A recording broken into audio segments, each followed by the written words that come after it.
Now, baby, listen. I'm about to list and call names, and also call the numbers of your workers. Jpac, you have ridiculed their destiny, that they have worked for you for years, but you refuse to make them to become responsible.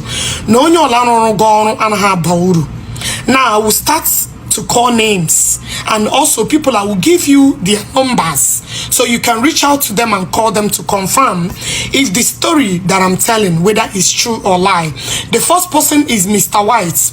His number is 090-816-37785. The second person is Mr. OK. His number is 706-500-7709. Then the third person, his name is, I think, Osas or Osa. His number is 090-391-95700. Then the fourth person is Ike. His number is 080-626-63167. Then the fifth person is Aino. I don't know how they call that. His number is 080-5514-8811. Then Mr. Livingstone, his number is 080-383-29474.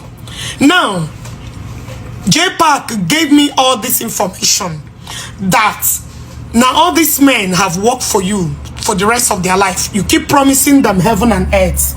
You promise them that you will change their life. You promise them that you will do all manner of things for them.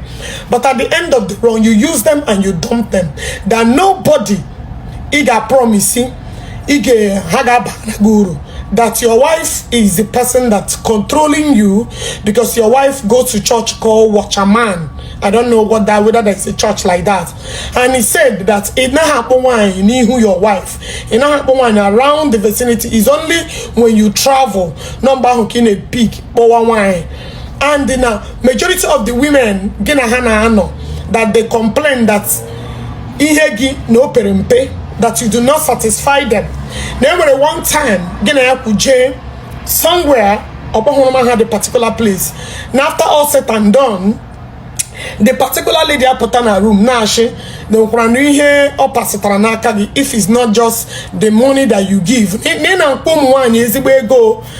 you're not a womanizer, but once in a blue moon when you travel, the lady walked out and say, now why your gaga not satisfy in a bed, despite that he happening that you are not a womanizer, but no,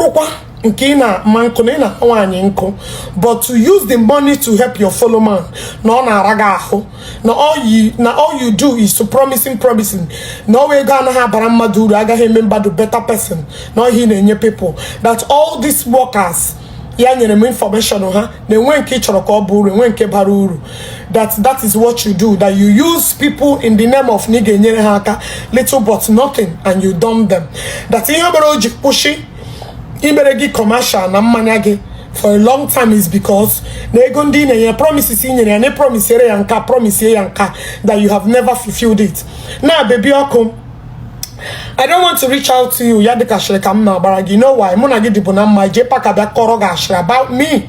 Instead of you to confirm me, the same thing,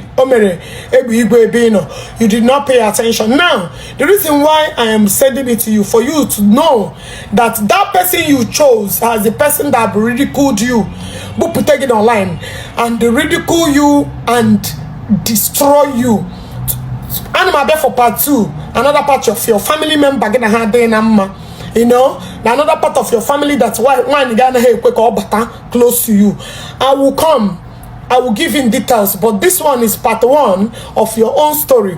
The reason why I will not call you to reach out to you is because in a like sharing. That person people that love you genuinely have decided to ridicule you. So amamu ihe na Jpac gara to this extent they'll be the leak away the secret. All these people that are listed their names about I'm not that close to know deeper than what Jpac gave me. All she need my life for my the useless. No man mean a destiny here, may anything on him, and he read the caller. So people, you can call the number I listed to confirm if the information he gave is correct or not. The number I listed, they has now couples of never put more. A watala. But how should I get with more of the number? But he were not able to get a lot. How should 1 year old that their life for? So people, if you want to confirm it according to Jpac, if you want to confirm it, Akwa okuko bed for your own. I will list everything. Ihe na agwa m na ina-eji wumpu ụmụ nwanyị eme. Ihe na agwa m na ina-eji ụmụ nwanyị gị na ha na-edina. You use white handkerchief. I will come for you for that one. But this video is strictly meant for baby Oko. So there are many names that I will call. There are more information than to review or release out there, whichever one you want me to put it. For those of you that said, Ogechi, that I don't keep secret, Jpac is never my friend.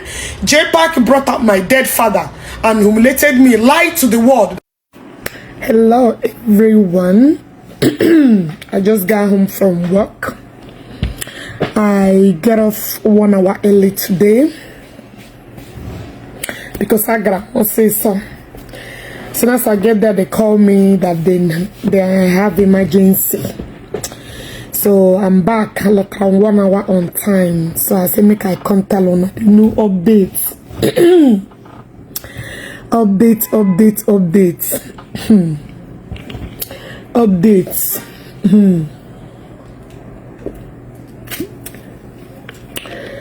Anyway, as it is now, yeah, almost 11 p.m. in our place. Now Chicago. How on a day? Hope you guys are fine. Hope you guys are doing well. It's kind of chilly. Chicago and Bahana winter. So everywhere is kind of chilly now, as it is now.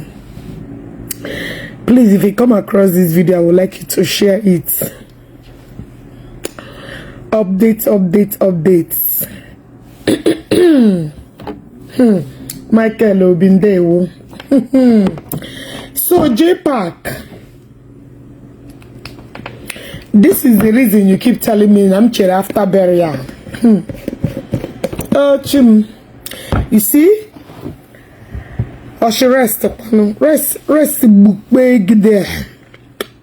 I tell him no disturbance this time. Oh, I don't want disturbance. But I go she rest now. So this is the reason why you keep saying after burial. I never knew. Well, like I keep saying, you don't know the people you're talking to. They will always come and tell me. So, guys, you share the program before me new updates. Oh, you know the reason is after burial. Well, there is no cause for alarm. So, good morning. Some miscreants, some idiots. When I posted stuff, they keep talking rubbish. On my comment section. Like this afternoon, Amado Hage Mabuni. Mami Hochoka on my platform. So, Zurike.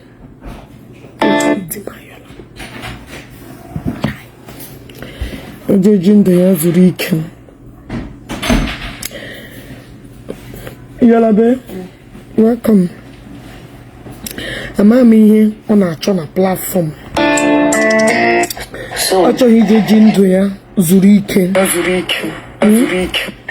This was now all this man.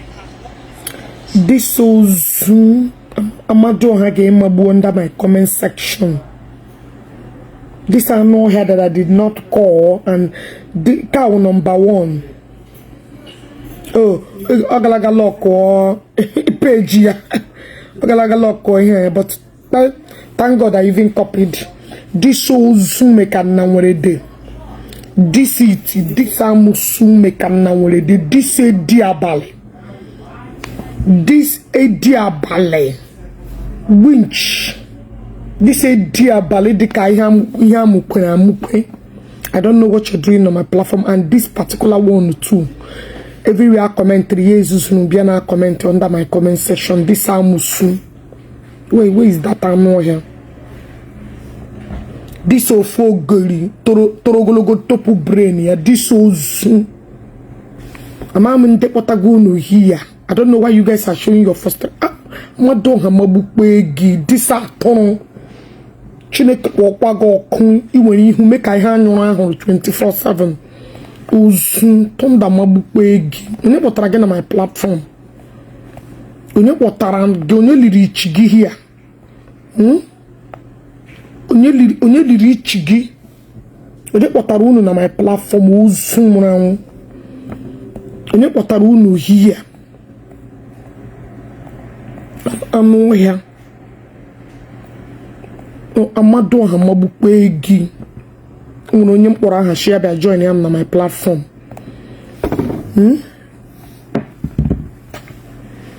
Because when I insult, I go insult on my back. Now, somebody called me this evening. Okay, guess what?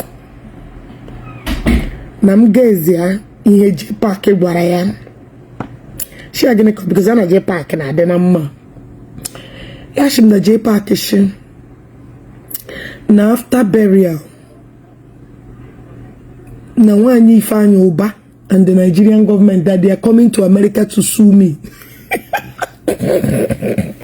That is why he keeps saying after burial. Anyway, it's not a criminal offense.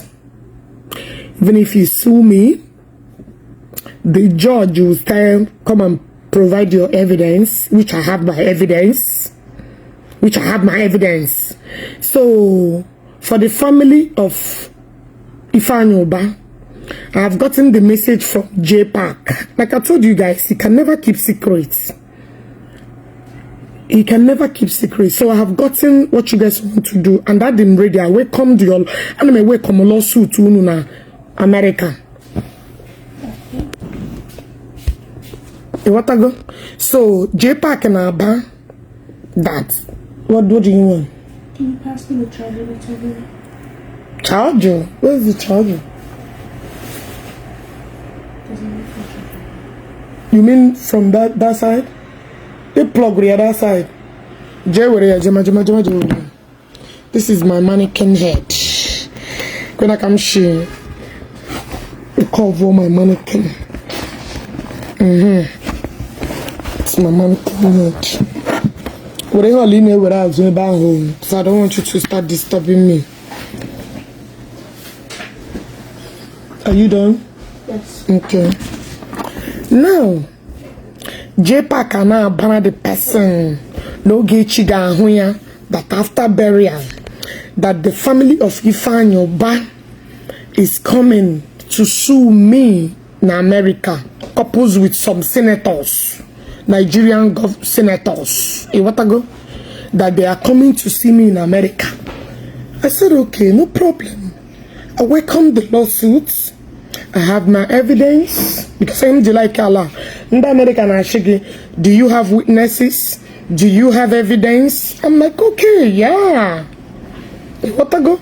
So, my people, Ifeanyi Uba family, no problem. I welcome on a lawsuit. I don't have nothing to say. Jpac is jubilating, telling the people he does not have secrets. Anything he got, the person just sent it to me. Shimbiko. Now me play call her voice here. I say, madam, hold on. Let me block you, sir. Otilo. She up, but the message is not for you. So they say that the person. So what did they say? The person sent me the voice.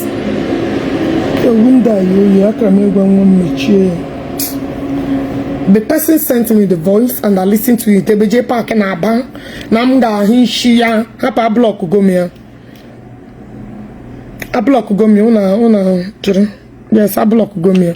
So yana if Jpac na ba nam ga hinshia na echeg after burial that one yi fanyoba and Nigerian government are coming to sue me. Madam, no wahala o. Please share on this video. Where she? No problem, my sister. In America, I day. Precisely in Chicago. Anywhere you call me, my sister, I go answer you.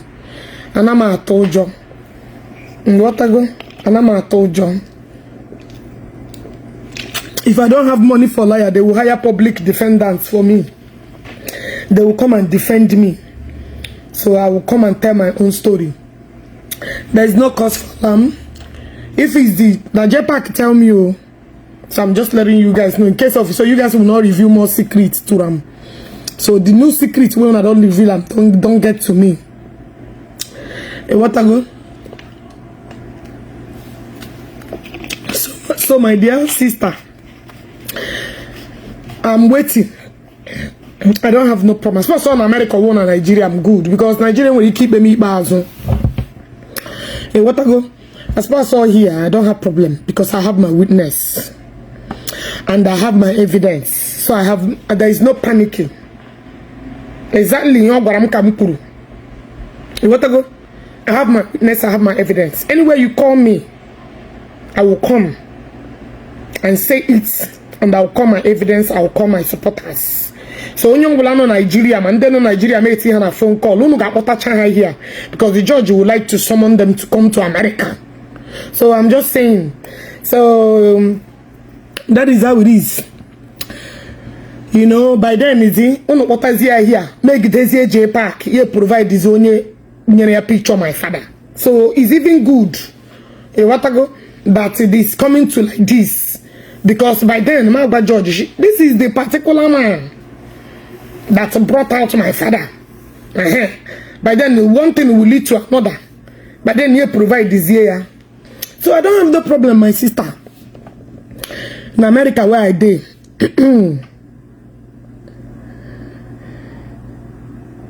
What I go?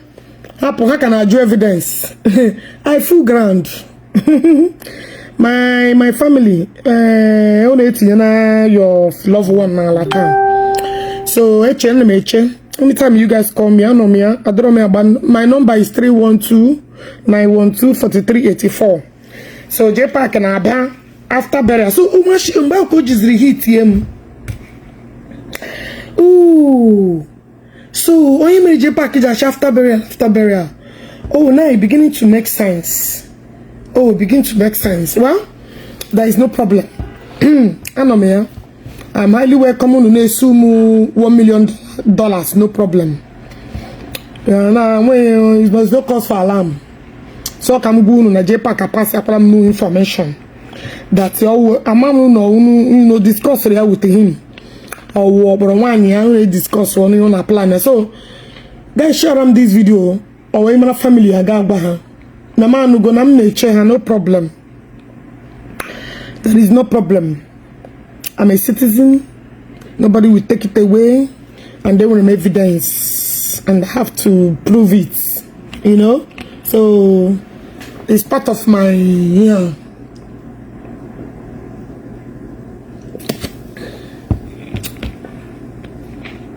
So I will be sumo. Otilo.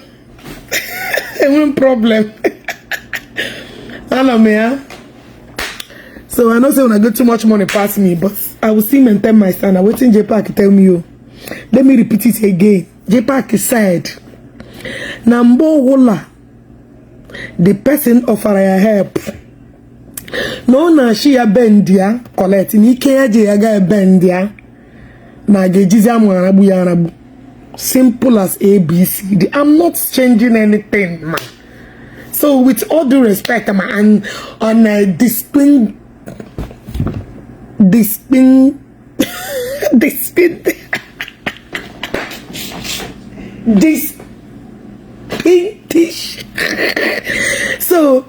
I'm not intimate with everyone. So okay, I love you, Pastor Mama. God forbid you, because don't do that. You say Jpac told you, right? And then the court will ask you, provide Jpac. And I will ask them to provide Jpac. I will ask them to provide Jpac because everybody not put through phone technology. And they will also provide Jpac. If the judge asks me to provide, the people that and the witnesses are not here, everybody must be complete. So I don't have problem. I say they don't leak secret for me now. They get ready now. I don't get ready. Oh no, they papa papa. Jpac punya na ba papa. Okay, chichere after when you find your back. Now, some senators in the US, this okay.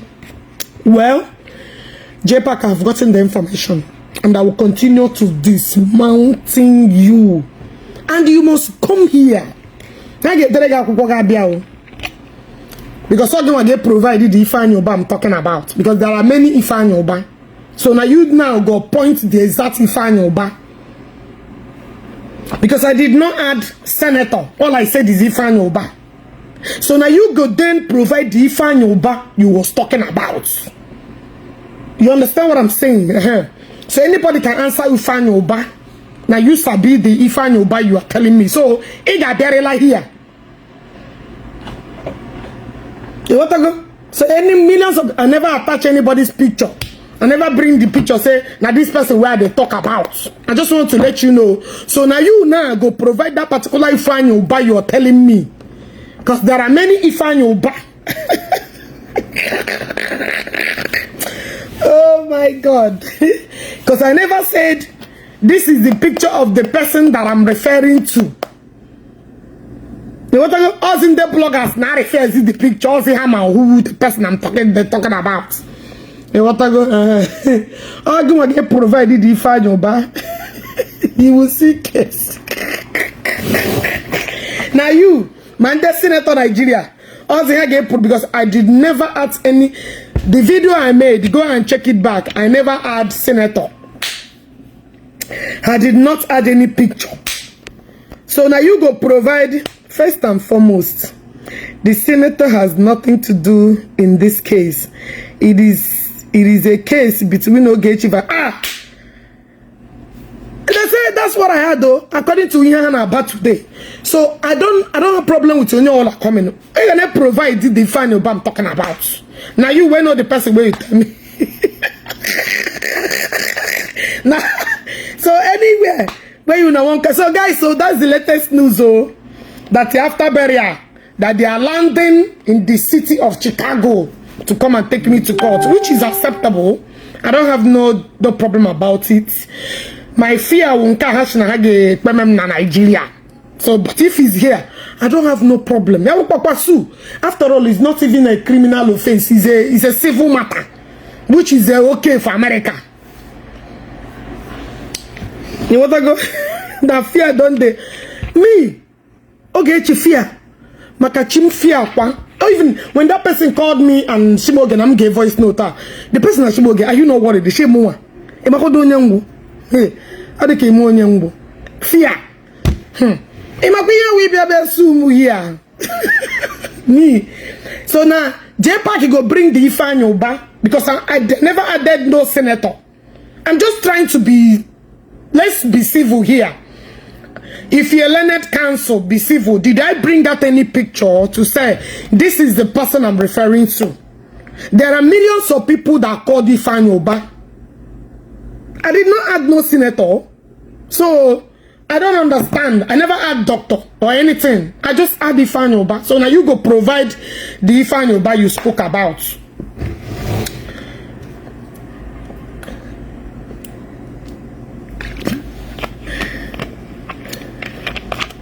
No, let us don't say Ogechi. What can I be afraid? Afraid of what? Did I kill anybody? I did not kill anybody. I'm not gonna come to Nigeria. Oh. No, I'm not coming anymore. In modern age, you fear. What you say you are fear is what. Come on, don't say something and you don't say it. You cannot tell me to use my life to gamble. Nobody gambles with their life. You wouldn't have 2 lives to live. Mash, okay, let me come. I'm gonna put it again. And I want to make you more.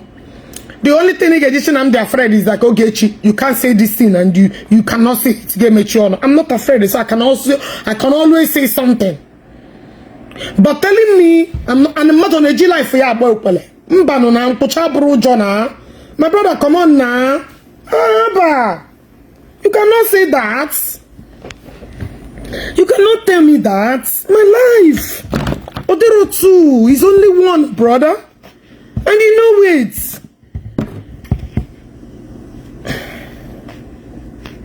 And you know it. So we don't go John. And amen don't know John. Whether you talk on a lie in a true basarage. Now you sabi. If your brain will tell you, that means when lawyers go to court, they use a different terms in court. Does it mean that they are lying? You want to tell me that everything I'm saying are all lies? Does it mean when you go to court, lawyers use the terms you use on social media to judge you in the court of law? Does it mean that those lawyers are lying? Why are they using terms you use in the court? We are just using terms we are going to use in the court. Because these are the questions I got, Joe. I'm trying to be your untouchable brain who deceive. You know, actually, brain who deceive. When we are talking about somebody dishonoured, you discuss like forget about social media. Social media when a term say is a different term when it comes to court issue.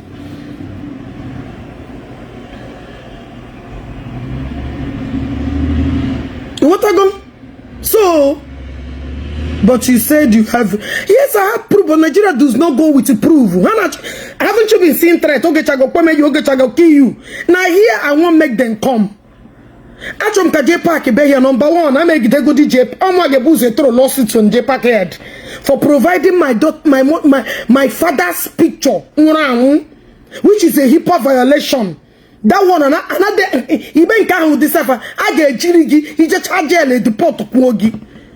You don't even understand what I'm saying. So Nigeria is a jungle place where no matter how it is, in that way kick by me go Kwogi ga. No. We're having discussion now, my sister. It's not done. I will reply them with the common sense. So Hanabia is the best place. This place they are coming.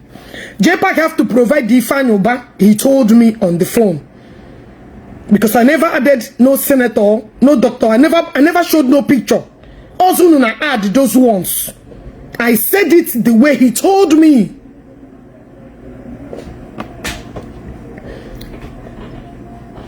Time Shono, shut up. Who said also what you cannot finish? You want to go? So all of you where the call rubbish kahun basarunu.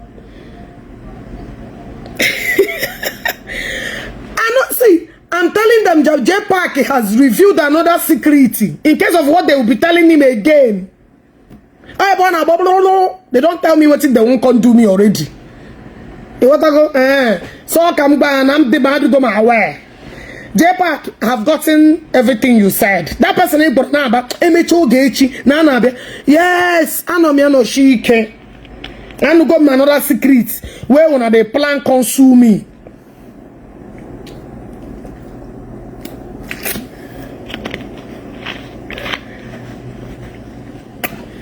You want to go? So they never sue everybody whether they accuse whoever they believe that is Ifeanyi. So Jpac you can't tell me because I not show no picture. I did not bring anybody's picture. Say now this person where because Jpac never showed me who he was referring to. So call me anywhere. I will just mention the name I heard. So Yamanazi the particular person and the one who knew my boss know I was the person. Aging conversation on any. I know they enter Nigeria lie. I can my tickets. Iwotala. About business class, I can build me and hash na haga kumu na haga hapro me as what they call it, as a credit. So they don't leave them as credits. I know they go again. Actually, I'm kahabezie here. Come on, hapuzie na the court. So I'm the chunk I'm buno. So Jpac, thank you for revealing the secrets. Amaram no hija shi chereke mecha barrier. I never knew that that's the reason why you keep saying chereke mecha barrier, chereke mecha barrier. Amahum no. I should show the ticket. Kijukura no wuro onye. Kijukura no wuro onye. Auntie, please, you have done well to venture innocent. No, I'm not done. No, lie. I'm not done. Lie. I'm not gonna finish yet. I want a lot to say. I have a lot. Have gotten down there back on the comment section. They will cry and go and sit down. They will not stop anything.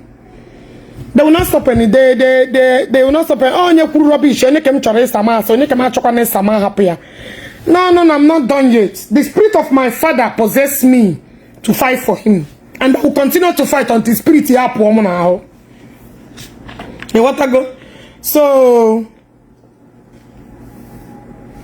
Hold on, let me block you. I don't respond to prostitutes. Alright, get out. For even asking me that, you're bringing my person down. Ashawo cannot talk to me and I respond. So for asking me that rubbish question, I'll block you. Go and enjoy Apona when I get to Wumbo again. I don't have time. I can only talk to people who can reproduce. So fuck off and go where you belong. Everybody with the classes, they belong in this blue app. If you want to belong in a set of prostitutes, you belong where people that open themselves, their body to look for customer. I don't look for customer to talk. If you like, you seek for my attention to eternity. You know, go get them because you know rich. You what I go? For asking me to show my ticket campaign you again. And I don't open body to look for customer. You what I go? And I'm be one picking things to look for customer. But they are putting on our home to present for customer. I talk to my fellow women who can reproduce. I don't talk to them because what I mean. So I do not condescend to one to a rat. So if you want to gossip, you go to where your class and your mates belong. You what I go? Say ya joro bish ma penyuoge. You what I go? Banyuoge ko fe. I don't discuss with trash. You know then the senator nda them na like nda na chom nda mama kwando hana bom. Bear it in mind that if Igbo family don't have any issue with Jpac, you are the one they have issue with. Okay. You get provide no you would define your bano. What I go? You provide the final ban and bring the picture who I was referring to. What I go? Anybody feel that don't want a problem with me? Yeah, provide there. How many millions of people that are answering the final ban? So what are you saying? Your brain is too little to comprehend to what you wrote. So if you know I am referring to the particular person, what made you think that's the person I'm referring to? You guys just carried the scenario going everywhere, attaching picture. When I made my video, did you see anybody attach his or her picture? I'm asking you, so how will you know the Ifan Yoba I'm referring to? When I made my video, did I attach Senator Ifan Yoba from Innewi South? Was I specific? I don't even understand what the fuck we are talking about. Terms, you want to see me? These are the terms we're gonna be using in the courts. I'm trying to be civil here, and I'm trying to for us to reason it. Don't want to give my define your I'm talking about. You need to provide it.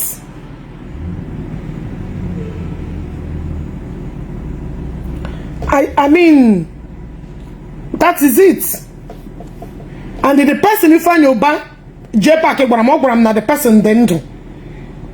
Ogram na the person then do. So all you can provide is the particular one. So all of you now when they run around won't put bring the picture the person I was referring to. You want to say he did not have, which of the fan are you talking about? Go and get my video. My video is online. I did not delete it. So you provide the particular one. So what are you saying?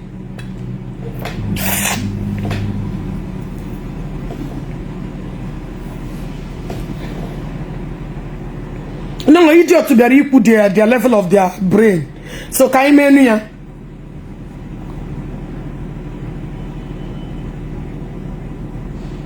I'm not coming. And I'm a lotta. That's it. I've deliberated it with my husband. I've cancelled it. I'm not coming. Mother agent to have book.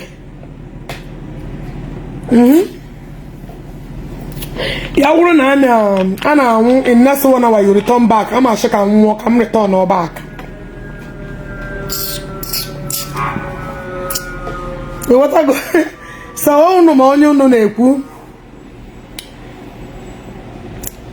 I didn't provide no picture. I did not provide nobody's person. I stand with Ogage. I better. One day, Jpac, I'm here in Abalamba. After the burial, Ogage, I will see. I'm here. Okay, man, over America. You want to go? Okay, you need to study law. Honestly, you will be a good lawyer. It's a common sense now. These are the terms we will use in the courts. Let us, some people will say, get you are afraid. No. Nobody goes to courts and use the terms in social media. It's not a being afraid. I'm going to use because I'll make sure I will get a lawyer. And I will also explain to my lawyer, I did not present no picture. I did not add no senator.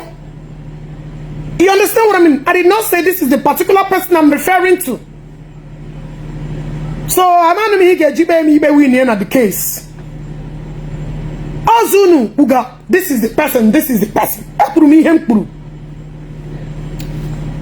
How many millions of people in Nigeria answering Ifanyoba? Go and Google it online.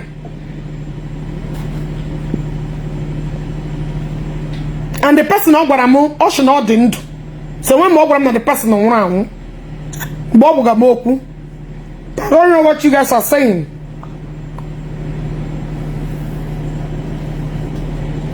You want to go? So Ozunu Gemewazi explaining call. Yashino Woya Guaramo, then which one did he think I'm referring to? Or Nkoku go Wonye? The one who be about your one. How did he know that all the one I'm referring to? And when I am seeing picture, yeah? Did I describe anything that will make you know that that's the particular person I'm referring to? I'm not the poor because of your own imagination. I'm going to give her a Jonah Koto. No, Nasabi. This is the video. One of them touch the picture. Or Toshi now she don't fear. No, this is okuko. So come now, back fear. Let him explain. Who the fuck what are they suing for? If I may, here Jpac can sue. If I may ask. When me video when you touch Jpac, on them when beef. And when you attach a picture here that this is the particular our bloggers are the ones attaching whatever they're bringing, we are telling them. Bring out the original video that I conducted on my, which is still here. I never deleted it. I never deleted it. So soon and onyo baramo onyo feel no ya baramo. More provide this is the person, then all the person kokuru. Did you understand the point now? Amarobo onye na-ekwu. Amarobo the person ekwuru. Then ajuzie gi provide is here the person ekwuru no the person because you go show him the picture. Hell that in heaven. Me provide. He want to go. Me is the matter wasirigi. Get provide is here the person because somebody because I can make conversation here because tomorrow I got my own double. I do how manage have double H. They wanted me to stay over today. I don't want to stay over because can be a lot of I go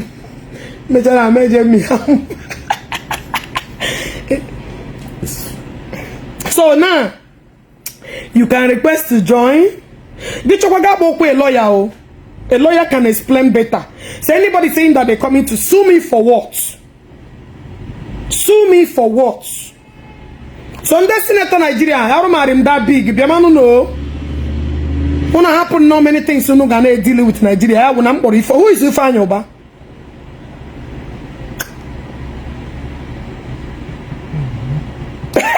Okay, don't fear, I'm a barrister, I'm defending. No, I could language in the court. Hello? Hello? Hello? Hello? Yeah, hello?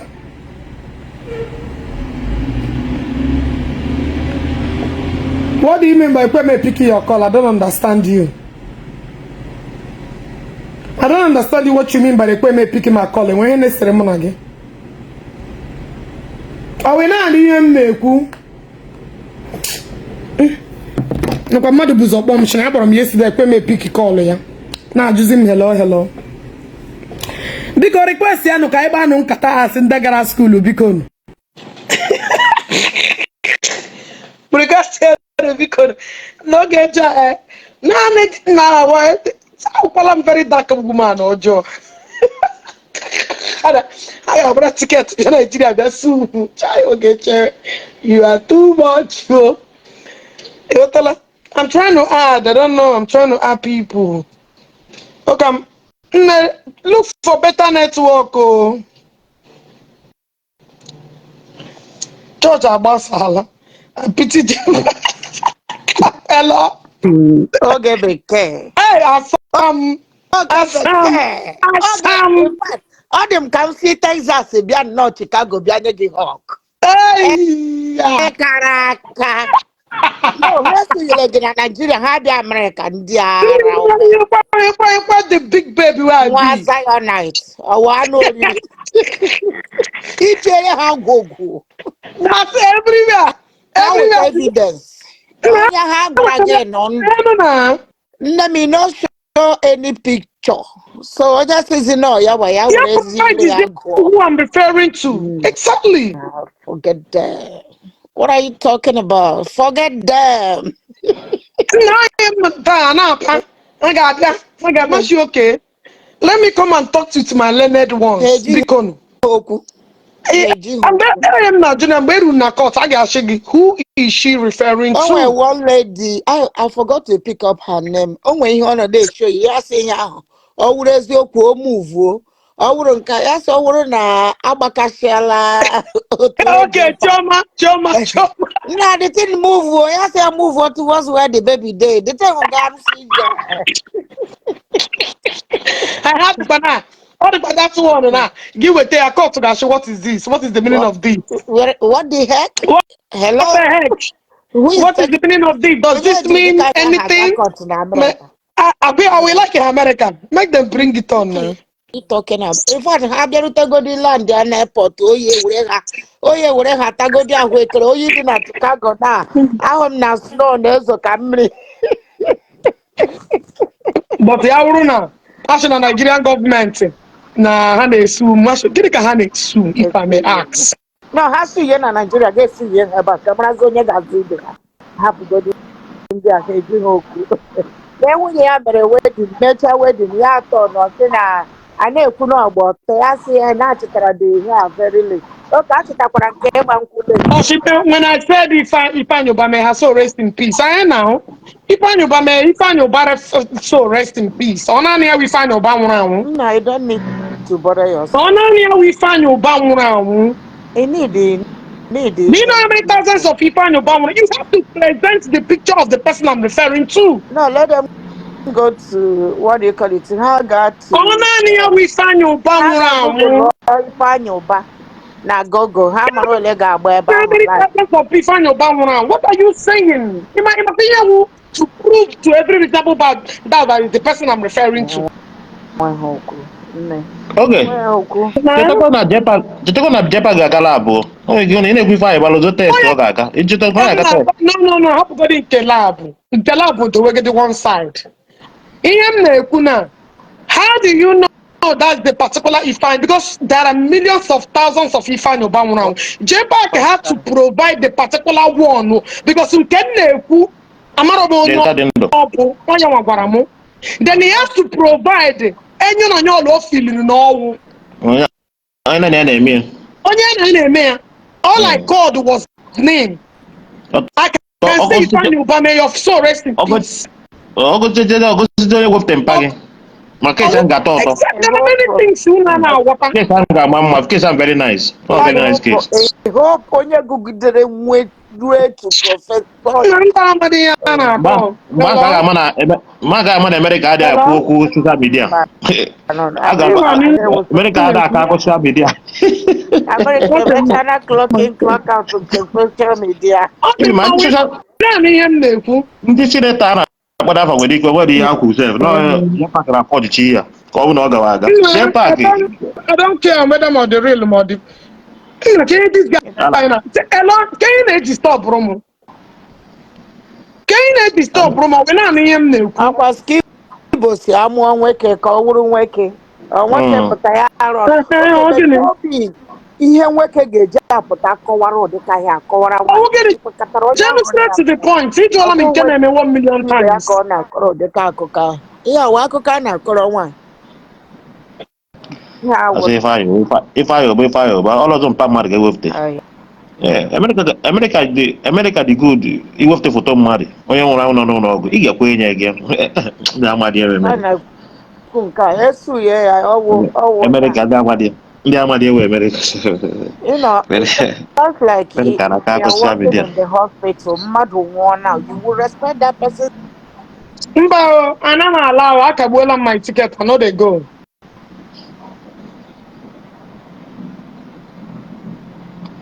Okay, but achọrọ m ana m alawe. Achọrọ m ya la, thank you. I ga-ekwu leta anọ m live program biko. Well, ọ na Jpac bịanụ Jpac ekwuche nke Ifeanyi gba kwuo ọnụ ọ gwa Jpac ma onye na-ata gị n'ike ịma anụ Ifeanyi gba nke ọrụ iwepụtazi onye nke ọrụ iwepụtazi onye gị foto onye nwụrụ anwụ iwepụtakwezi ọ Jpac bịa nwe case because onye m wepụtakwara ga-abịazi bịa gba anyị onye wu Ifeanyi ụba agbasa gị na-ekwu isi according to Jpac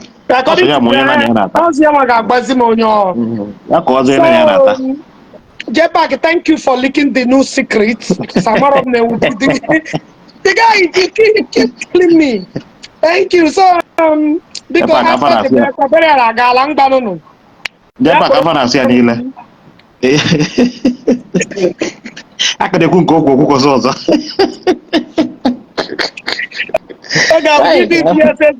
Give me another go. I'm not mandated city. I'm not mandated DFS or one of these people hate this style. But what can I media? I know they go. I don't win an idiom. Nigerian government are joining hands to come and sue me. Like and Toge, we are still sleeping. No, wake up. There's no sleeping. You know how they assume. You can't allow. So you can't get my rest now. So you go to sleep. That's why. That's all. My sister cannot hear. Hello, my sister from Texas. You cannot hear. No network, Hello? Hello, good morning, ma. Good morning. Yeah, joining from Germany. Okay. So, I'm online now. So, go on. First and foremost, the case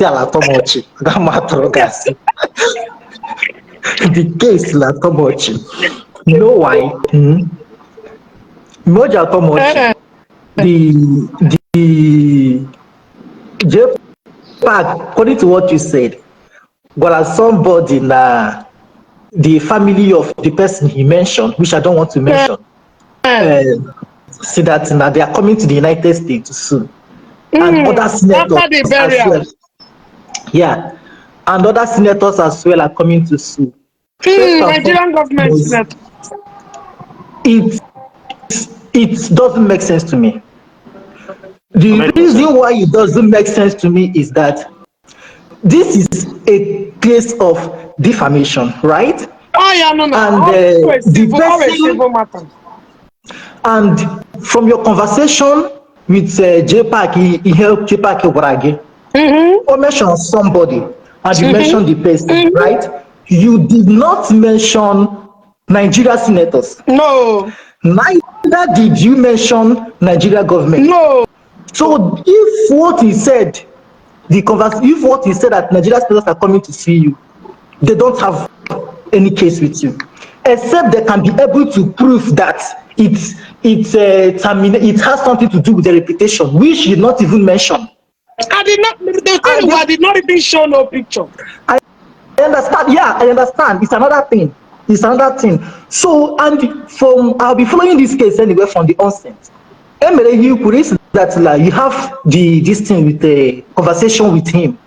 So, if you have it, and then when you get to court, witness. And people that were at the call of that date, he dates.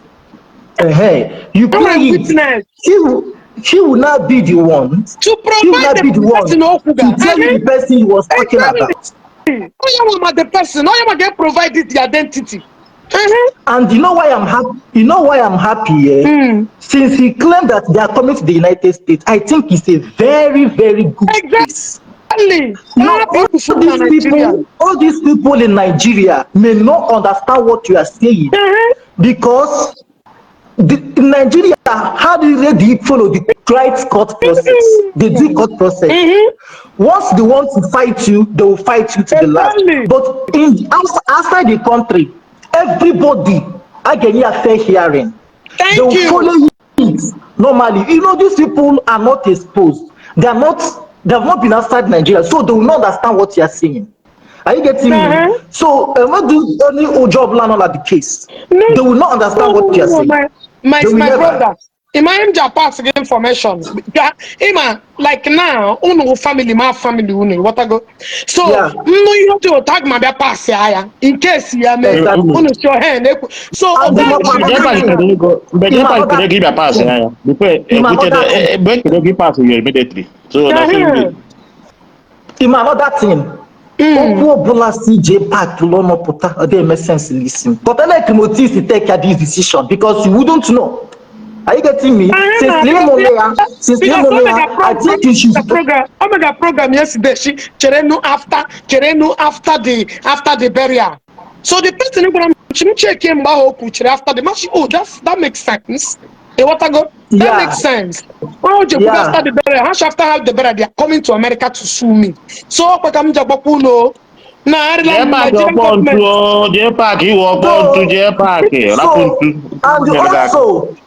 and also Jpac no way they were involved in the case if he doesn't know. I didn't know. Because he was mentioned. My brother, I because when that one if I know Bagwarabo, and when member of the only do Bagwarabo, Jpac told me. So I get provided Jpac and Jpac Biazie. My was the judge that only put the now should I shock you? Let me shock you now. Go ahead. This thing are there, Jpac formed this thing called reclaim more because he couldn't, express himself anymore because someone he could be open. But then like motive they know this thing. Almost king who fights to run away lives to fight another day. Are you getting me? But since they know this thing, it's an information and it's coming from him because only where she knows it. The person is shame so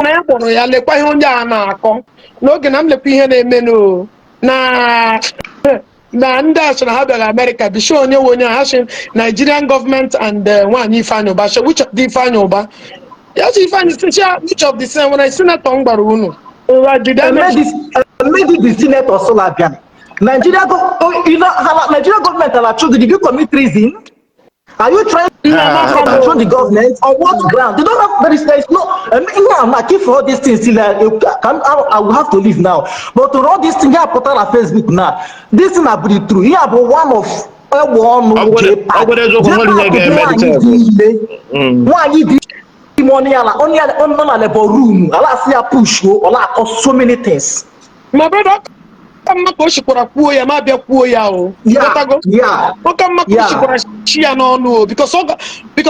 who are around him on a majority of them had the number. So you know what I will advise you? You know what I will advise you? Speak your truth. Nobody should intimidate you. Okay? Speak your truth. I like this, my brother. I like this your decision. Cancel every plan you have in Nigeria now and watch the situation. No, these people will not understand. When they come outside the country, Western world, they will understand how court processes work. Exactly. They will understand why. Because in Nigeria, all of them know the truth. About the Mazna case, all of them know the VDM case, all of them know the truth. But because it's you, they don't want to accept the fact that he exactly. Are you getting me? There is no justice in Nigeria. But if it's outside the country, this case will not even take up to 6 months, just pass verdict. Fair hearing. But in Nigeria, they will keep the person 1 year, 2 years, 3 years, allow to hurry the case. 7, 8 years, the case. Even when you provide the evidence. So my sister, I will go now. Say your truth. One, that's your decision. That's your decision. Cancel any plan to go to Nigeria for now. I cancel my ticket today. Yes, very good. Okay, now bye bye. All right, my brother, take care. Mamuke be na ano. Kamwepugi. Okay, can we go to give one year? Epugo? Peter.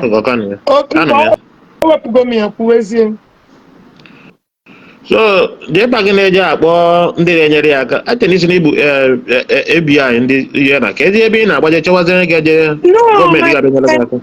My brother, you know what? So the thing is, when witnesses, when people know online in that day, when I want a conversation, and all of them are still alive. What I go? Yeah. And so I want to provide the people or the person who referred that to.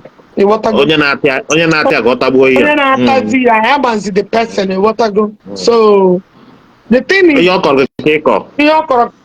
the thing is that when you put a picture, because I'm the particular person I want to refer to. What I go. So also they provided the person. And the thing while I came out to America, because Nigeria everywhere threats they go kill you, they go come. There is no duplicate in life.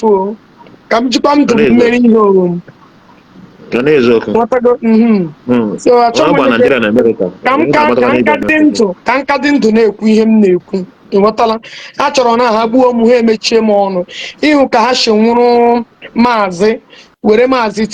does not talk anymore. So come no chacha me mature because chacha me neku.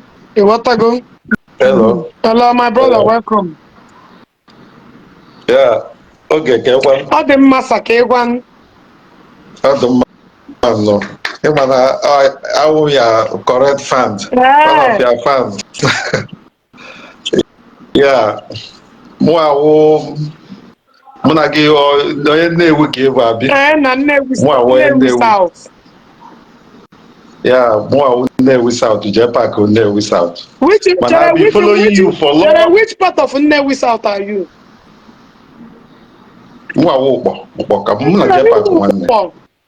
So I'm a number now. Yes, yes. We are all child. Yeah, more be China. China. You're welcome, my brother. China, what's the one name called? China. Yeah.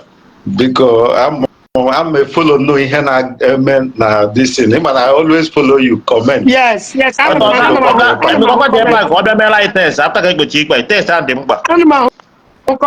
One nature. Yeah, one nature. biko onwe ihe m chọrọ ịyọ ga ama m na Jpac nwanne m nwoke emejọgo anyị nwee ike yọọ on behalf o mejọrọ gị anọ ya bidoro the war so and ịmana na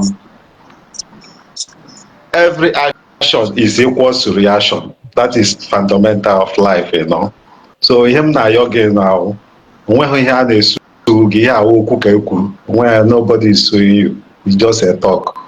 So him na yoga una ige keremoku na ke close okwa. Close the oku. Just kai me also. Can enyekwa yo biagwa.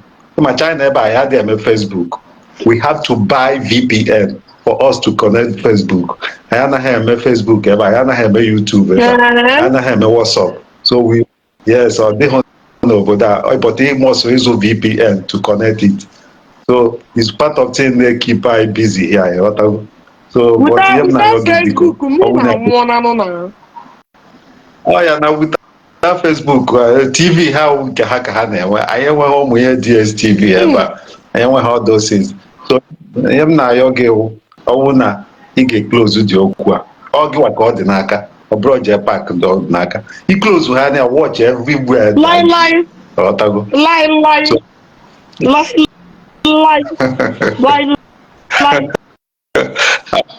i close ya ị ga-afụkwa o nwere ike good day for ya ọbịa ya close kwa even pastor ya bịa su ụmụ ma na-emekwa video about it close kwa onye na-eso ihe ahụ normal ogo ndị gbara nke karịrị nke a na Facebook na anyị na-efolo kwa ndị karịrị nke a na ogo ndị gbara ya because if they are coming that means ihe niile a na-ebugharị their family member na social media they know they see am ya wụ nke oge echi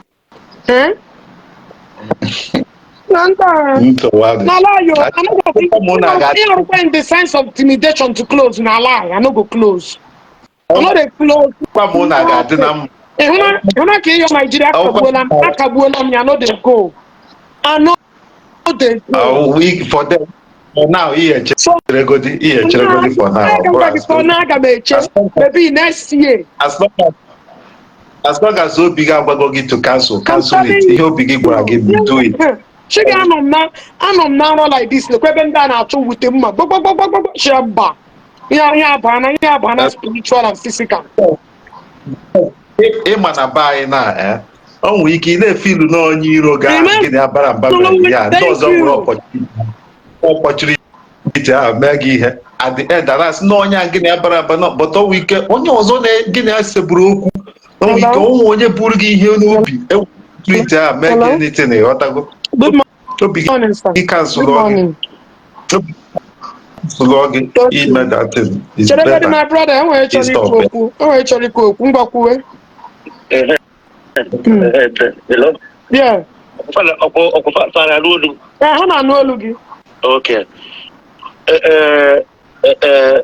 O nwere ife nchọrọ ikwu ka everybody na-ege ntị n'ụlọ. Yeah. Kedu ife bata na ndị Igbo? Kedu ife o ji aga na-enye ndị Igbo nsogbu ikwu eziokwu? Onye ọbụla dị maalụ ife parents mean mmadụ somebody lose nne ya somebody will picture not ọbụkwa na onye akwụ n'ọnụ onye anwa na-ekwu na-egosi picture well picture a family man mee ya on internet ndị a na-adị asị chere hapụwa why no nwere any of them nwere ike reach to that animal ka ọ bịa mee if I na public apology, it was where they consider very good. We to go is where we apology on it. Can you what time the money that's about that one? Look, after 1 month, we repeat the same thing to another person. You know?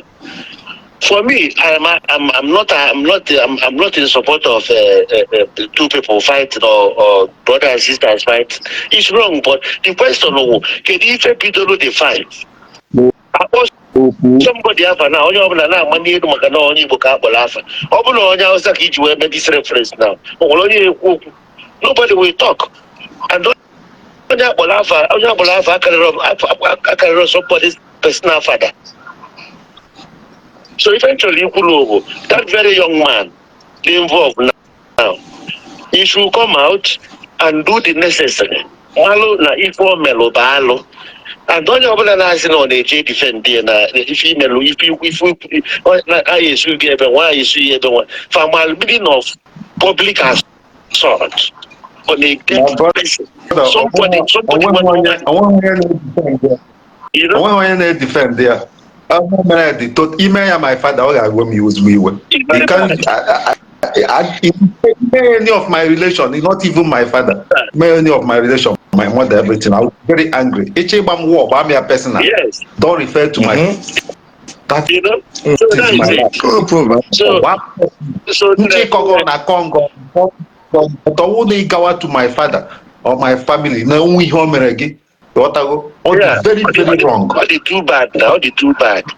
So I'm surprised. You guys has to get to him. You have to get to him. We are correct about this escalate. That thing.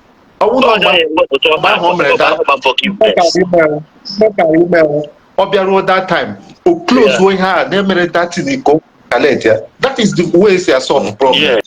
But on back until you get where you don't need to know. I'm a old phone number. I'm a old phone number. We can buy when you were because come on.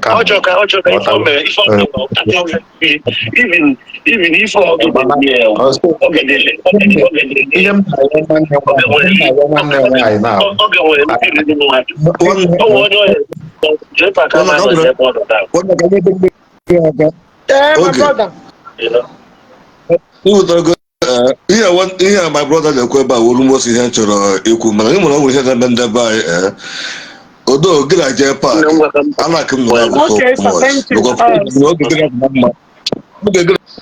oge gị na-eme program ọgụ abịara ka ndụzi gị na Jpac maka ndụzi na social media na-ege a lot of things that time na-emeti program but abụta mgbe okwu sebere mana mgbe njọ for social media ka gbagara ya dị na mma well and ị na-enye good advice and whatever you say in there I learned a lot of things from you and you are directing always ị na-akụziri ya ụzọ na-agba ya mmadụ okwuru ka mmadụ adị mmadụ ikwu dị n'okwu ịbụ mgbe onye na-akwa ọka na-enwekwa okwu a na-akụda ibe ihe moto ịmụ ihe ị gwara ya agwa bụ ihe gbasara maka moto ahụ nyecha ya advice ya asị nwanne mmadụ so animal like mmadụ ọkwụrụ ka mmadụ Jpac I love Jpac so much I don't follow program ya ọgwụdago mgbe ihe na-adị ewute ahụ m onye asị mana m ihe my brother na-ekwado nwere okwu na-edipet every day nna na-achụkwa ihe butere okwu iwe ji obi juru agbawa gị eri ya na-ekwu nwa Jpac pụta bịa oke nna mere ya social media o nwere ike ka ọ tata gị conference call ka ọ tata Accusations ka ọ tata ya this government nnụ na-atụ ma nnụ na anọghị adọ nọ dis mata mgbe mụọla ahụ ya Accusations fọmeti ihe dị ya n'obi gọvanọ gị fọmeti dị ya n'obi gọvanọ gị fọmeti dị ya onye ọbụla nwere ebe o so emeje ibe ya mgbe biko mgbe ụmụnne mgbe anyị chere ụmụnne gị na onwe gị wụkwa nwaanyị n'ebe ahụ ime peace isa mgbe ihe dị otu achọghị ihe dị otu ama again maka mgbe nke ewu eziokwu ama m ebe fọmụwa personal ebe tu egwu iwe so much ebe Jpac pụtara na social media na ndị ụka ya usuru ya na ndị ụka mere ya ka ya wike ree nwanne ya na ndị ụka mere ka o wike je nye nwanne ya poison what do you say something like that in the social media onye ndị ụka ahụ Zion onye wu Zion Ebuka Obi why all those things and ihe na-awụdi ihe bizi oke nwoke otu a ga-ede ije chebeta ihe pụta maka ya fada ife na nwoke aka rịpụta ma this extent ọ ụlọ pụta bịa ma apology onye obodo biko adị m sorry ama m na mena gị na ị ga-emecha kpọ gị wedịn bịa wedịn na ihe ewu ihe nwanne na nwanne ka gbaghara m love goes on kwụsị ndị na-atụfura Accusations n'okwu kwụsị na-atụfura oge echi okwu kwụsị na-atụfura ndị Zion n'okwu abụzi okwu gaa move ya na ugosi dey follow you dey go but you wetazi okwu ha na-ewetazi in that way no ihe public apology ahụ gwa the written but o nwere ike dịrị ya difficult because ọ dị m eme ka m gbakwa na program with Jpac I will still advise him is my brother ndị onwe my sister the thing adịmago ọdụmago the beyond oya cost a lot of things and oya onwe ga-eluzu no ọgwa ịhụrụ ya biko ihe nna ya ọ bụ ka ọ mara ga-eti ga-eme ọwụ na nnuga ọwụ na aga contact conference call secretly na-ebutere na social media na-ebutere na social media ga-alụdowo na emere peace na social media anyị nwere agresi ọga mba na peace ị na-achọ adọrọ mma mba Jpac emebela abụ mba chọrọ peace na ekpere nna ekpesi izu na bi mebiri ekpere lapụrụ n'ụdị ihe na-aga na ihe na-atọ ụtọ lapụrụ na ihe ọga unu emezide n'otu a unu na ya salụ mmadụ ekpere na aja niile nchụcha ịchọka Jpac na otu a ọdị unu na-eme adị mma unu akwa na-ego ka ndị gote ewu ọwụ na Jpac gịpụtakwara sịkwa ma apologize ndị Zion ma apologize oge echijaka ma apologize otu ntụtụte Jpac ọmaghị ọnwụ biko otu ntụtụte Jpac iji gbe ọfụma ọmaghị ọnwụ biko Jpac amaghị ọnwụ biko Jpac amaghị ọnwụ biko ama m ihe m na-ekwu onye ka m jiji di ya oge echi na onwe isi ada nabata ekpere ama m ihe m na-eme ọgbụna ebe a na-ege ogoyi n'ogwe ogechi limemba na ọtọ nwunye Jpac afụbekwu ya ọ kafụkwa Emo na-akụ ife ọ na-akọ saga na-atụ ụtọ akụnti saga na-atụ ụtọ akụnti ndị mmadụ ka m na-eme ka ha nwere ebe okwu si were pụta ịdọgara na ndị ụka ya usoro gị ka ifu ha mentality onye nna ya ọrụ biko ka ifu ha nkoyi ọ na-akọghị how stupid ọ dị ebipụta kreti nemiti ihu na onye na-eje Zion hụzi ya sị enemi udo na-ejezi ikwe asị ndị na-enye nsi uzo very very bad ama m nke ọwụ kwuru ya na ọka ọhụrụ na ọwụ na o kwuru okwu na ọka ọ bụrụ na o kwuru okwu mba ka ehe lụọ ya ọ na-achọ Matthias ka Matthias he lụọ ya o nwere na he lụ gị ọga ama m o kwuru ya ka ọ were okwu ibupụta ya father ka wee pass wee feel bad because I love Jpac I love both of you ibu program na nna m na-eme ya ọ na-aga n'anya na aga na m like ya so ọ na-atọ ụtọ so biko nwanne m nwoke inyobe ike na inyobe kpasa na-abịa Amerịka ha bịa na Amerịka ha mara ma ya Amerịka ga-asọtụrụ dị mata okwu a na-ekwu maka gosiri ka kpọtọkpọtọ gbara aka mere eme atụgosị na agbataghị ebuka obi amana nke na-atụ ego ebuka obi n'ime ya nwoke mmadụ kwuru onwe ya ebezi na-eme onye program na na-achị ya na-abịa na eme mgbe ji kpọgị na gị bịa program ya owu ruo gị ije ebe ihe ewu dị ntị ihe ọbụla ebuka obi nke ọbụla ebuka obi nke ọ ga-anwụ na bikọs ọ bịara n'ụwa amụma ihe ebe so onye ndị ọgwụ akụsa ya omere ihe na ụmụ na-akụ udume n'oge si na ntị n'ime disi nwata ha bụrụ ya na-abịa eme ka ha gọvanọ bịa na-eme ebe a ga ga-anata justice ka onye ọbụla dịrị free so nnukwu ada ama m ihu gị dị ọkụ nke ukwuu ị na-ebutenata onye kasị ka m tie. All right, my brother, thank you so much. Thank you so much. Thank you. Okay. Thank you so much. Jpac ọhụrụ ebe ị na-eje ihe ọkwa na biko ị ga-akpọkpọ ma Jagaban na trip ọsọ senators ị ga-akpọ Jagaban ọgwa ndị bring it down ndị agha shoot bekwe ndị ahụ nwekwa ebe akpọfụ kọtụ esu bekwe gị na amụ ama na akụkọ mmiri na-eribi ya emecha ị ka ya agala test ahụ nke uche m dịrị ya ị ga-agarịrị test ahụ ma ị chọrọ ibute mpa mmadụ nwụrụ anwụ bịa na-akụ ya ị na-adịkwu maka mpa ebutere ị na-abịa ekwughere emechara anya all after we check emechara ka ya ama na a na-akụ ya ikpe adị ama gị ị dị right na nke ime na Jpac. Hello? Adab Maduka Ije.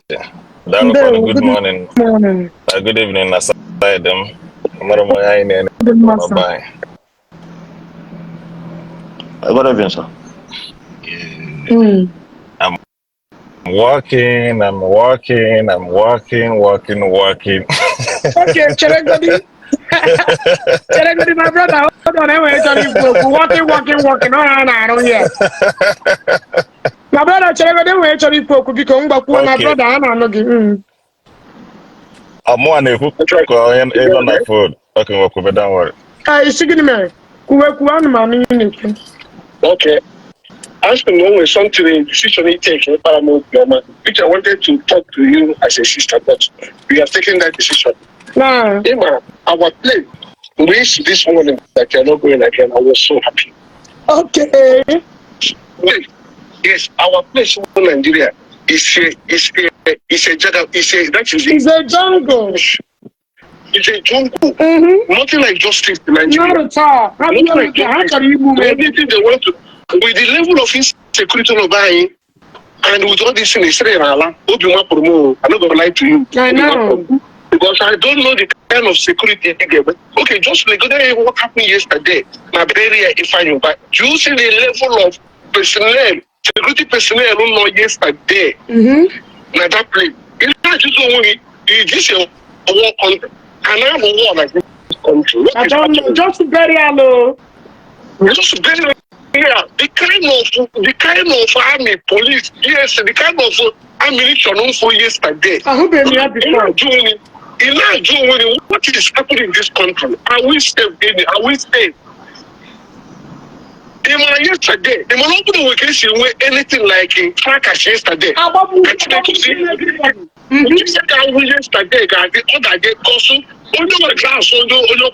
Because after that, not much. What is happening? What is happening? So the security but I live what I did. I know. I live what I did too. When he have taken the wise decision. No, one more ticket tomorrow. I'm not a go again. That's the wise decision he take, my sister. That's the only thing I want to contribute. Any other thing they want to do, let them go ahead. I like him here. Thank you. Take that decision because we don't have law. No, not at all. They don't beg. They are not like police. They are not like law. Justice is not in Nigeria. I'm telling you. Actually, issue. I'm going to talk. Thank you. Yeah. Who am I, brother?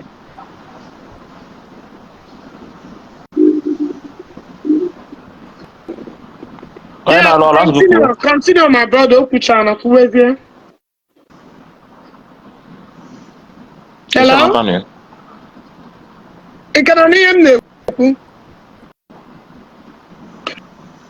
My brother, can I name the question? I'm mute.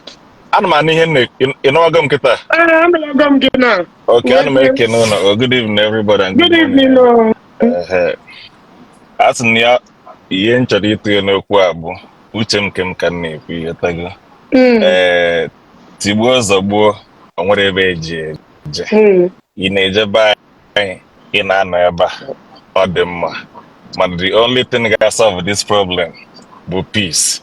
If I go Jpac front and back, here now we are now 82 or 92 or 101. I'm on a one and I'm on a majority in any angle. Mana, for the safety of you and I, everybody they involved, I need to buy, and I ain't having one peace. I want to enter Abona Jpac there for peace, which I know you've been asking for indirectly. Manyangwa with the Oberucha Konucha Panaha hotel like that. You go hear the opportunity for that peace or reconciliation or for an apology. My brother. My brother. Yes. The one that I put so putano one. Oh yeah. Yes. I'm happy you started like that. The one I put on action, I one near Obia. See what I'm saying? Yes. And the one I got on the wash that's an actual peace. The what I go? Jpac image on my father. And I'm going to from the first day or go abidore. Not going to bury my father publicly. By then, Yagbamu person that my father raped me. Also, yeah, go me ben nam no go these are simple things, and they happen to Zion, and the Zion people can move along their life indirectly and directly. These are the three things I ask for. I don't know where man, I don't know when. My brother, I on peace. Each or peace. I want to share that in Soburi Yamma. That was If you understand what I'm saying, yeah, no, like dinner, if you believe that these people story chicken na poison give somebody, then go mind your business. Hapo akwaka, hapo bukobi and church aka, you know. Move on. No, like you say you know go agree. Okuyenda is so cool. So that's it, my brother. So yes, on Charigu, I'm not Jpac and I am present currently and now. No, yeah, 24/7. Yeah, I'm not a new hair. Mano focus on Charigu, Madagua since Agua Bidor. Jpac one name work, even one name workers, even one day and uncle. I'm a name and hen. Mano folk in Charigu Kitan and the bias na Elibus Olivegu. Onye mu ihe dị oje were ụzọ onye nzuzu dị oje were ego okwu aka m ga-ahapụrụ gị ebe a Jpac isizikwa nọọ ndị akwụ gị n'akụkụ na-asị gị gawa mana sọsọ ilu a ntụpụrụ gị na were ire gị ji ego eze gị ọnụ isi n'ụzọ ka gị mma iwere ụzọ isi na ego n'ọnụ ka gị mma na-ewu buru anụ tawa ịtachakwa anụ I got my deliver. That's just the only thing I got Jpac. And I'm not an ekwu. But nevertheless, even that instead of man not just now, peace can choro. I'm a nature of peace. Jpac choro peace. But within him, choro peace. Man on down here na kubu problem onwere. Man ocho o mari ho choro. Nyamero gawa. Even kita ara agbazo sa na agoma bozo agbacha agoma ana agbazo agba na agba na agoma so dere o chọrọ ịmara onwe ihe ọ chọkwa izuregu iji contact mmadụ ga-ejikwa nke gị contact people jide ike nke gị eme ka edozi okwu edozi ị na-agasa a na-eme ka achịkọta ị na-agasa ịkọrịsị ebe ide agbajisa ga indirectly ị na-agbakwa ụwa na ị na-atụ oge eti ị na-atụ ndị ụka ị na-akụ Zion. Biko nwanne m nwoke Jpac ama m na ị na-anị ha anyị na-ekwu kịta biko were nwayọ my brother ihe m ji ekwu bụ adị m asọpọtụ ọgụ asọpọtụrụ Nsaga oge echi apịa gị my brother ozugbo since ụnyaahụ kwubere okwu ara kwumie na nke akọ ma kwuo ya nke ihe na-ekwudobe bụ peace etu ọ bụ na o si dị biko peace bịa udo bịa Jpac ọ tekie gị iyo biko o nwere ihe o wepụ gị na ị na-agara onwe gị ihe ọ ga-etiti ọka bụ tiketi ya na should have done that ị na-anara onwe gị o nwere onye iji ihe as long as na peace do nwere gị na nwere ga-adọ gị n'akwa peace bụ the best nothing mana mgbe a na-eme tigbuo ozugbo si gbọba wụọ saa ya na-ebiko nwanne imeta ọzọkwa ya bụrụ ihe a ndị mba ofesi a na-agba ndị obodo na-aba na-akụ uso at the end of the day a ga-abịa round table ihe dị na ha emebiri emebi adịgo condemn kedụkwanụ gain ya nothing so mụnwa na-ayọ gị nwanne m inyego room for peace mụnwa na-ayọkwazi my brother bụ Jpac biko Jpac nna chegharịa just iche iru iche azụ biko chee iru chee azụ etu ọ bụ na o si dị were iwelu asọ mmiri eche na ihe ndị mmadụ ndị ha na-agwa gị datin na-asị gị jebe na onwere ihe na-eme ọ nekwa anya na ha dịbụ 10 before 6 withdraw go 44 meaning na ebe ahụ ị na-aga n'ụzọ adịghị ya aja na bike asọrọ gị segburu ana indirectly gị na oge echi na-adịbụ na mma before etu ọ bụ na o si dị gị mma ị na-akpọ ya na phone oge echi record go your voice no onwere ihe o wepụrụ gị n'arụ nobody is gonna beat you ekwu ya day 2 days 48 hours nke aga ihe niile end move on with another achọbakwa onye ọzọ biko o ihe nna ya bụ udo ka nna ya biko Jpac ama na iwepụta onwe gị na si na ị chọrọ peace ọ ga-eche enweghị ikwu anything again mana the more na ọ ga-eche nwere ike ma mmadụ na-enye information ma onye nwa na-eweta we don't care information ga na-apụta day by day but biko anyị achọzighị ịnụzi ọzọ nke anyị nụrụ ezugo ana onwekwanụ nke anyị ga-anụkarịrị nke anyị anụkọtakarị nke anyị nụgoro before biko sọsọ ya ka nna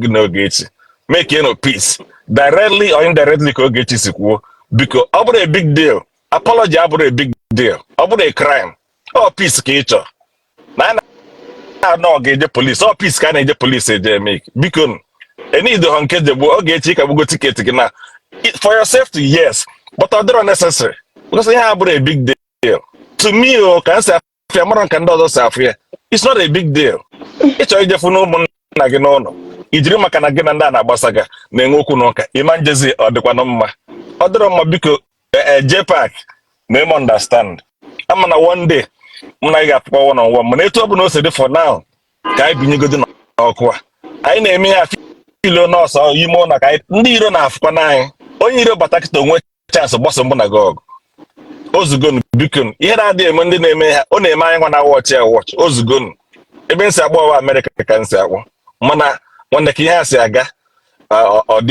ọ dịrọzi fọnị mma na-atụfetakwara ọga ya bụ Seaman okwu o kwuru ka nnukwu mmadụ kwuo ka ezigbo mmadụ kwuo ka onye nwere akọ na uche mana onye ọ gwara okwu bụ Jpac ọnọdụ n'akụkụ na-akụwa aka ka the man ekwirie the man is only asking you guys to make peace he's not siding you or siding Ogechi mana onye a na-ekwu okwu maka ịnọdụ n'akụkụ na-akụ aka na kọntaktị gị gwara gị nye gị idea to make peace ịnọdụ n'iro ịnọdụ n'akụkụ na-akụ aka ị na-akụ aka na okwu kakọ ị na-akụ aka na support he's only seeking for peace and don't make it simple and clear Jpac ị na-akụrụ anyị aka na ọ na-asọpọtụ gị n'inwe supporters nwanne ọ bụrụ ka esi eme biko butuo biko onwe ihe ọbụla n'aka gị obi nwanne echi dịkwa butuo na gbasa ọzọ anyị ebidokwa ma sister to all this case ọsọsọ ebe m chọrọ ịtụrụ n'ọrụ taa biko ihe ọ bụrụ na-ekwu mada my sister bụ Ogechi nwanne na nwoke na ebe etu ọ bụ na o si dị si aja izi n'ọkụ a biko si binyuke n'ọkụ a ka anyị chọkọ na udo kakwana m udo amaka biko na since emebere ihe a ekwubeghị m okwu si kugbuo si continue ihe na-ekwudobe peace because at the end of the day emere a ga-enwerịrị peace why not inwe that peace this early stage o nwere ihe wepụrụ mụ na gị n'ahụ nwere ihe wepụrụ anybody ọ bara mụ na gị uru Jpac kọgide gụsịgide ọnwa na-enwe na-elose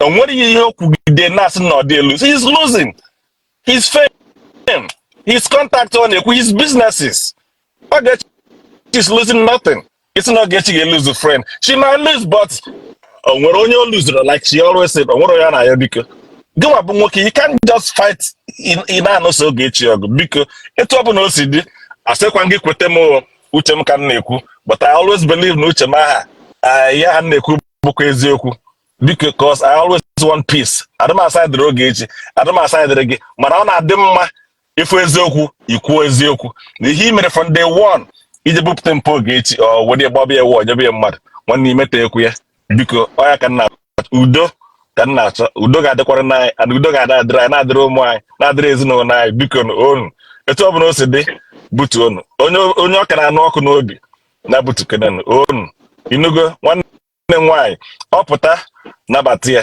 ama na ọ ka ga-apụta ihe ọsọkwa anya dịka ya know he will come kama na problem ya bụ ndị a ya n'akụkụ bụ problem Jpac enwe na etu ọ bụla o si dị nne nagide ya Okay, my brother. Thank you so much. All right.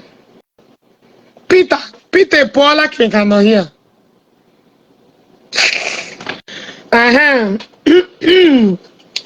So I'm Chikambiagulo.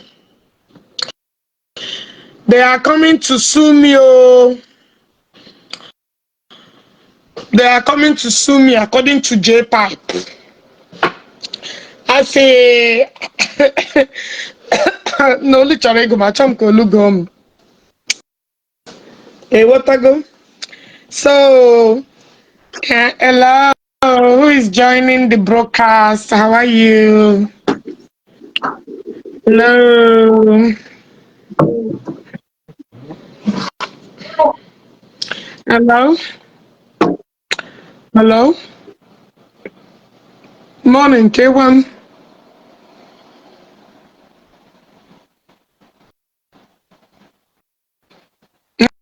I'm live program.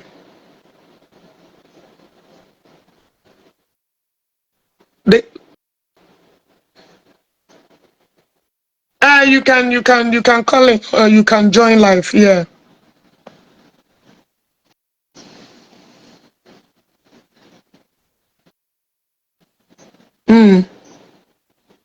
Hello. Yeah. Welcome on. Good morning. Morning. Am I coming out publicly? Yes. Okay. I want to thank all the listeners and I have to come Kanjiro here. I'm up from Eritrea. And I took me Joe Hila where just Sister Oge because after my video Omen Toto and Oman Batazi Nigeria. Opta no mechala pancha ada fuzi kopta na gini mezi. My brother. Yes. My brother. Yes. Ichori bịa kparị ya nne mụrụ gị na platform a ka ichori bịa kparị onwe gị. Ọ bụrụ ịkparị nne mụrụ gị ka nna gwa gị Ichori bịa kparị mother mụrụ gị. Come on, fuck off this place, stupid idiot. Atụrụ comment amatala m account gị comment ka m block gị. You useless one. GP gawara kemgbe ụwa gị. Ọgwụ niile agbọwara gị kere gị n'ahụ enwere ha mere gị. Idiot, useless idiot. Anya kpata afọma. Sooner after that useless mother that gave back to an idiot like you. Idiot. Ọgwụ niile gbawara n'ụwa omena gị ga-abụ uru. Dibịa niile gawara n'ụwa omena gị ga-amata ihe with your little IQ. Comment ya ka m block usu kpụrụ nne gị. Bịa kpụrụ m iso ndị kidnapper ha setiga ịbịa kidnap ọmụ. Iso these kidnappers ha setiga ha bịa kidnap ọmụ. Usu ejikwala je chọrọ ọrụ. Alright. Usu come on ponga nne gị demumu. Oya fuck off from this place. Come on. Who is this one? Ka kuna no be dibiranga. Onya Lilian Nkiru. I chọrọ nne gị here. Ihu ebe ibe ga na maybe night prayer. Ebe ha na-achọ di. Gịnị ka ị chọga bịa here? I chọrọ osu nne gị ka ị chọrọ osu nna gị bịa here. Ena abịa shima ọfụchara fancha ọfụchara nne gị na nna gị. Bara ekwu inyo. Nnụchaga onye unu ga-egbu. Una no go see me now. Aga m na America na-enye unu ya. Aga m anọ here na-enye unu ya. Say I know they come. Why am I even coming to Nigeria if I may ask you guys? I want him to be there. Him to be there. I will invest if I like I go begin they sell them. How many Airbnb?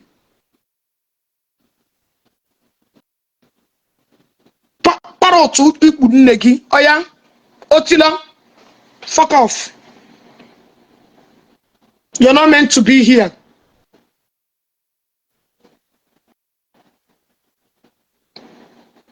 And I jump back comment and I'm at my account again. Ishila na amu na kwegi every morning. Back comment here. Okay, comment bu onwegi. Come and comment.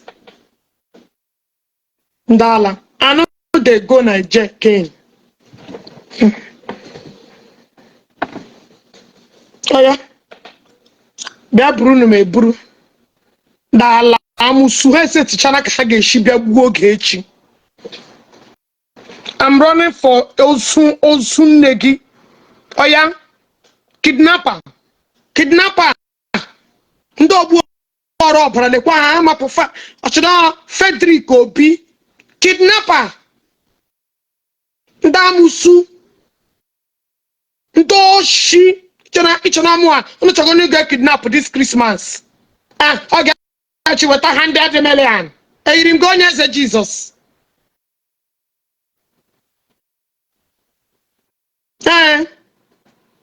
about 200 million. Ndoshi. Get who chang get a picture of this Frederick now. I may not to kidnap man. On and kem kika. I'm not him gakangam. I'm an American name. You kidnap one of them this Christmas in Naparalaka. Idiot. Nda kidnapper, nda musundo buaroba. Ndo chogam no jim make ego this Christmas. Na okwala na akabuola m ticket mo. Akabuola ya na aga hum. Bia no bia pono no. Maka ma akwa ka mu no bia Chicago bi su mu.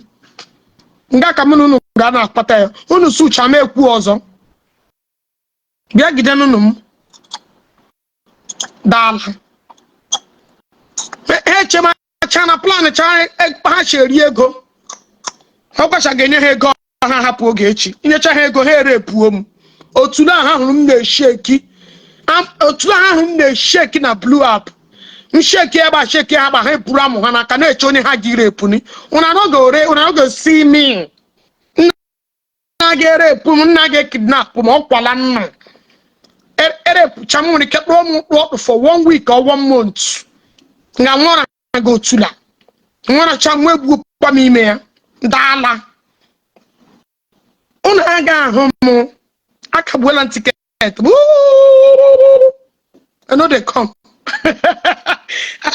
I don't mean Wosa.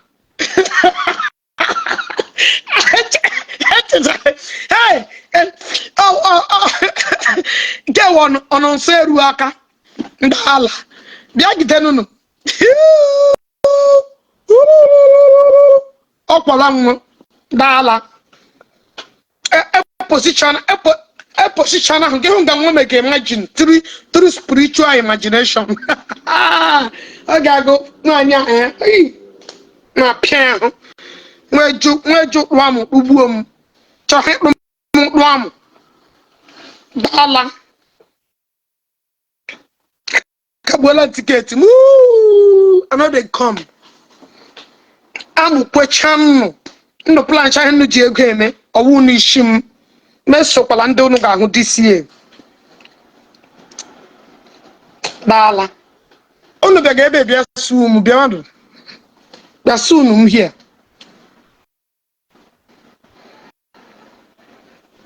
I change my mind. I change my mind. I don't change my mind. I change my mind. I've changed my mind. Ooh. Imagine, my dream DC and don't want completed building. Every mosquito got like I'm the boom. Mosquito, I'm not channel. Pusuna, I'm channel now. My major when experience mosquito, let me only experience the thing like I'm mosquito, or like I'm I would have thought I'm a jam now come every morning, every night. Or to Lamuka, I will fetch him. Yeah, may I drink a walk a Jpac. Yana shimmy, and I'm Otula, and I'm almost. They want to finish me. I came yoga. Woo! Came by ever I'm what about Bemon Timaza. Planning day. Oh, Palano. I know they come. Ooh. I know they come. Unu checha, unu watcha muna kachecha babanken. I know they come. Jpac and ex-convicts, they are all criminals. They have planned Beje boom this coming December. Kabuolam ticket. I know they come. Etila me as credit of anytime I want to travel to anywhere, I can use it.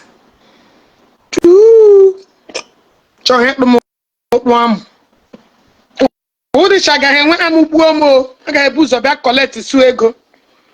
One collect sega and I drew one luga. I got a boost of finish with him before Mabaham. I got ham, I got make a church and go broom. Why the disappointment? I'm not rely on Naka and Apoyam. Oh, make you of the non Lulu.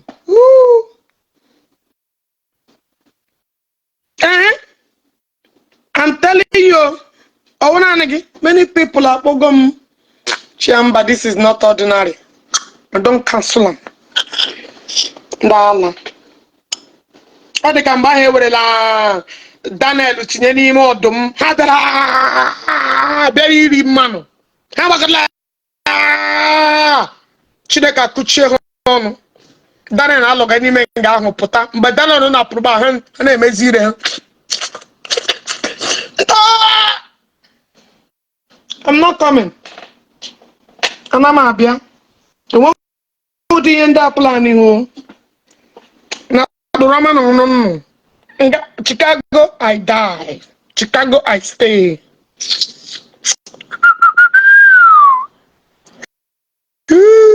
Ọrịa ọgankpọ bịa buru ọkụkọ la eru oruola ọkụkọ ahụ ada akpa nne egbuchie ya. Ọgankpọ ahụ etie jee tiri ihu. Some of them get mgbu na page ha taa. Yes, I know they come. Ọ nọ nso eru ha aka. Tom. Okay, check your WhatsApp. Okay, make a check. They have planned evil for me, but God passed them.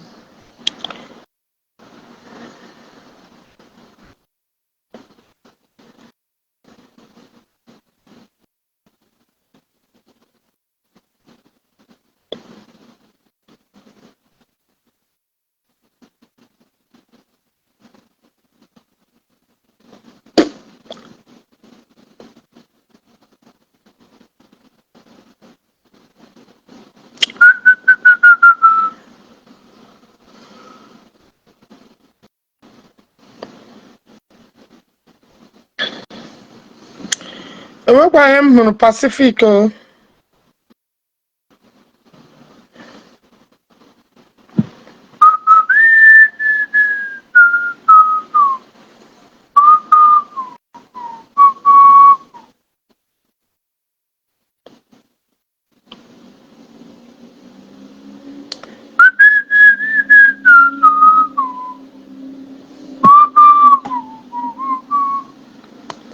Pacific science. I am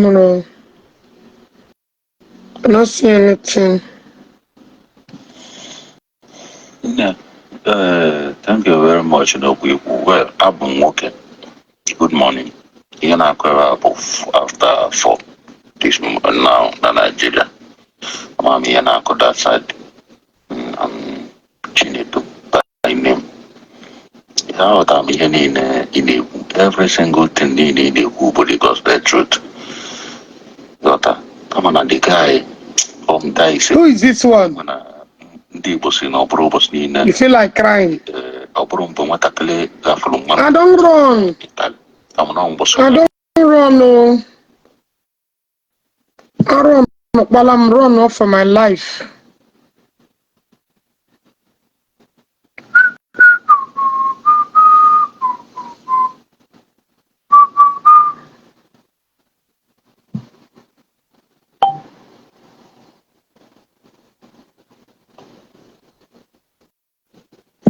Let the band manager send the glam. It is good you cancelled. It is good. Oh, child, a lot of people we are worried. Oh, yeah, it is good you cancelled. It is good you can. Oh, Bialekpa. Okay, I'm the happiest person that you cancelled. I was they will really be in a big confusion. Yes, yes. Disappointment. No. It's good to actually who fight to run away and live to fight for another day. Sorry, no. Next time on home, not this year, no coming. Especially in car Jpac na chong yana ex-convict chogonia. It's good. And I also like you to help.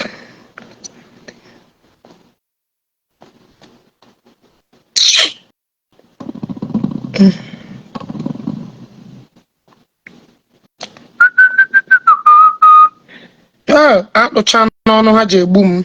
They will try this information.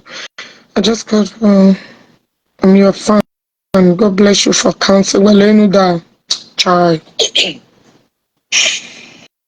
Good evening from Eba.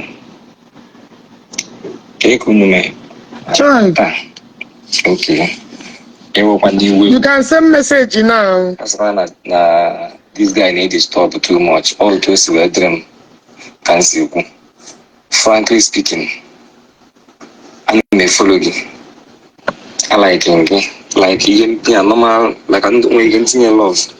When you're not young, we today also original like the man agape. I'm good man. I'm basic here in Canada. Man may follow you. We even know I may follow Panama. Just for them, most times for them, more effect due to her nature of her job. Do you understand? So sometimes for some category, all my own and may follow you. Can go and but when you can, what's a kind of it. So at a point, people need to afford content creators or on the Nigerian work and self, young money self gate. We can take it because the Yana Bakanchori Yogeta, Biko, the woman you wait like Kubu. I can so much when he's way Nabata, Yonku, with young Mundos. I'm not so many people can work with Mogan advice. Thank you so much. We okay at the prior Bam Magosaga more, but I know that kind of thing, but thank God for the message. Thank you so much. Then more happy. Can you but I know that kind of thing, but thank God for the message. Thank you so much. Then more happy. Can you but I know that kind of thing, but thank God for the message. Thank you so much. Then more happy.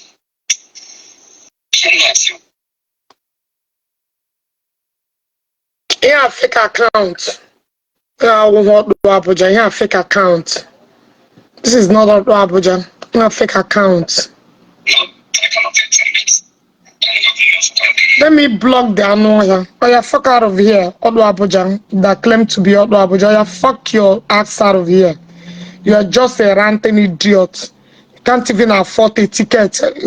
I'll claim to be American citizen, but you cannot come here. Come on, I get your puyaka one in a one. You know, in Nigeria, big a high and they kidnapper. Oh yeah, fuck off of here, Abuja. Come on, Joe, to get you high and then tapo. Very useless, a local prostitute. Come on, fuck off for here, you some idiots. More come on, fuck your. I show you here. You are waiting. You are waiting for me. Chineke one negi na nna go ke biara ikpom negi idiot. Come on, susunu shinga for iso. Ono okpu ya na akwu nde mmadụ 400,000 ka abia na ara. You can't even bala issuing an American passport in where go ticket here. Come on, fuck your we out of this place. Hello?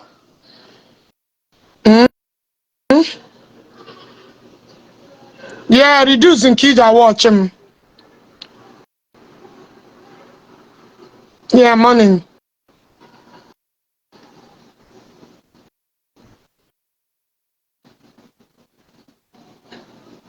Okay.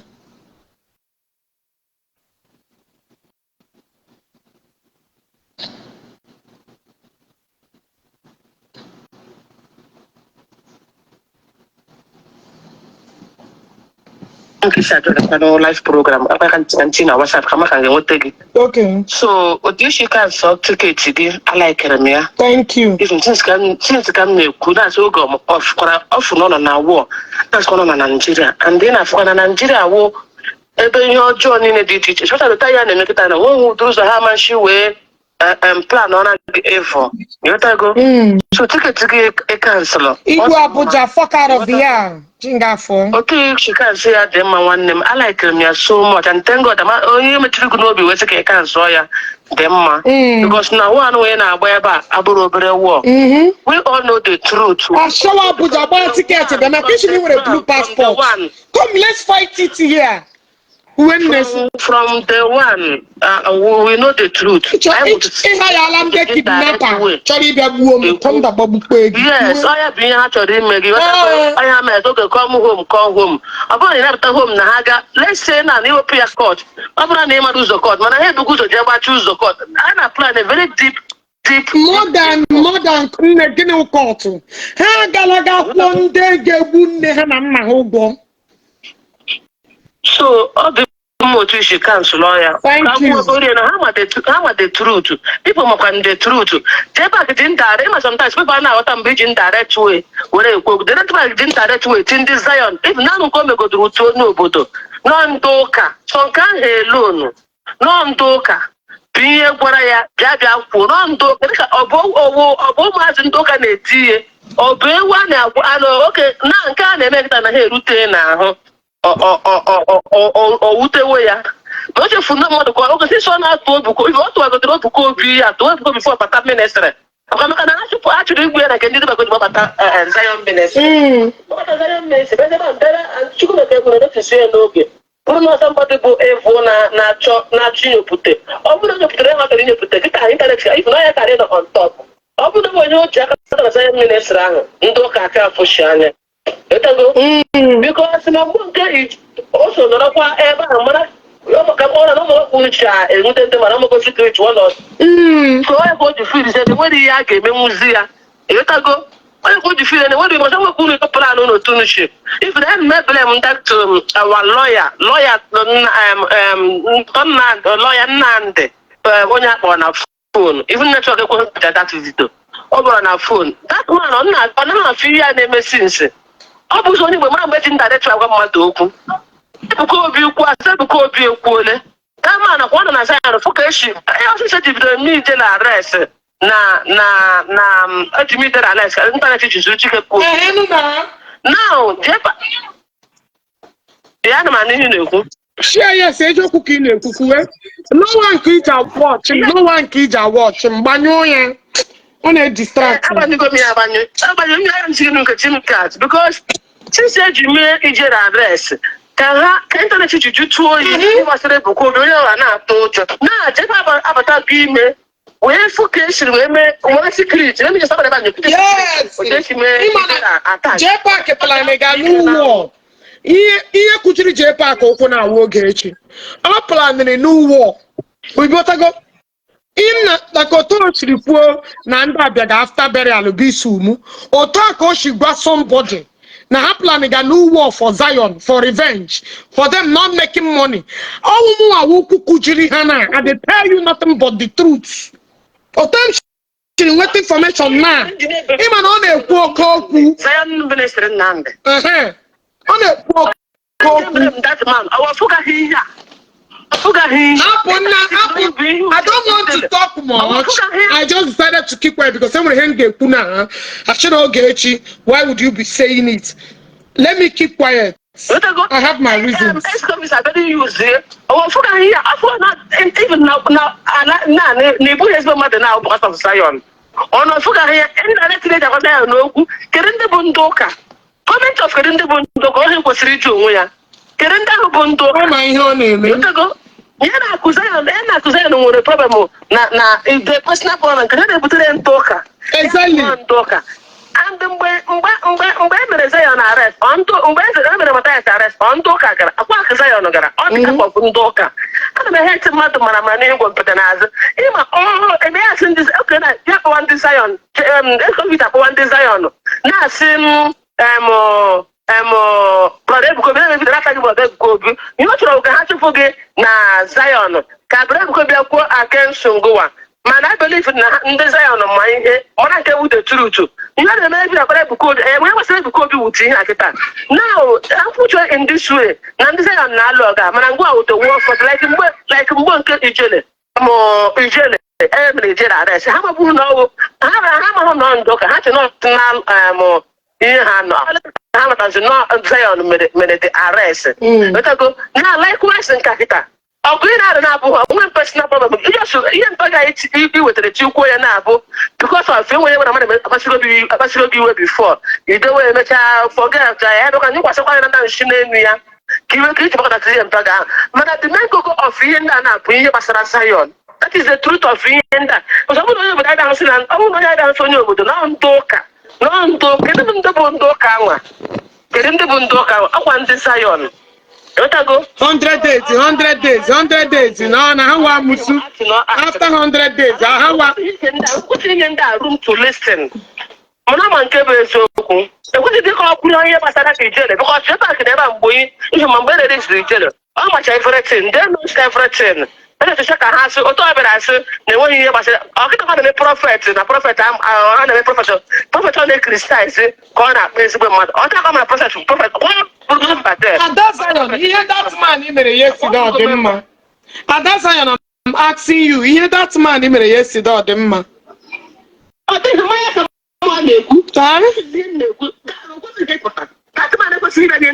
listen here, you can answer. In on back of you. I wouldn't want to hear every day put away like a better madam. Uncle I wouldn't be able to who. I was racing one name, one mail truck. One boy of science, and that one I'll go in here. Not cap around the jaja. Because include the ever on his son, who I can say for copy. Now, everybody said I got to get back to Brazil. A woman is a Jpac and I already feed here. Now, the head to the truth. Now, I won't go cricket. Let I go. One time they cancel tickets again. Why I wouldn't want to hear until I go to more 2-3 years. Kiga me a gay guy. Otago. Man, I am out here and tell them happiness. Thank you. We all know the truth. I never minister about a poor walker. Akabola me no dey go. I create the honor. Now you tell me could ever she man in another camera. Oh, you be my question. Checky. I won't have a peace. Actually, I talk about peace. I'm asking a matter of peace. You tell go. I'm the truth. Yeah, how about the truth? Can in America, all the secrets you know. I'm a more. They go to the better manaka. I'm a more. You understand? No, the tango, the one who let Choroka. Yana was a guy the rag, like secrets I had online. But I know how to talk. Now they make a memo, get away me. Even for the first time, Jpac people, I'm not even work over Paga and Bembo. Women knows the boss, I know I have Paya Porono. Thank you. I want to have a secret here. Thank you. Father. Thank you. Thank you. My secretary find about accusations. Thank you. No money. I was a poor and I could have fit down. I don't have prayer minute. I don't have prayer minute. Nature not a secret. My secret thinking. Thank you.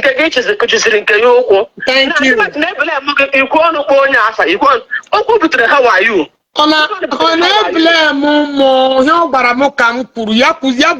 The person on I refer to. Simple.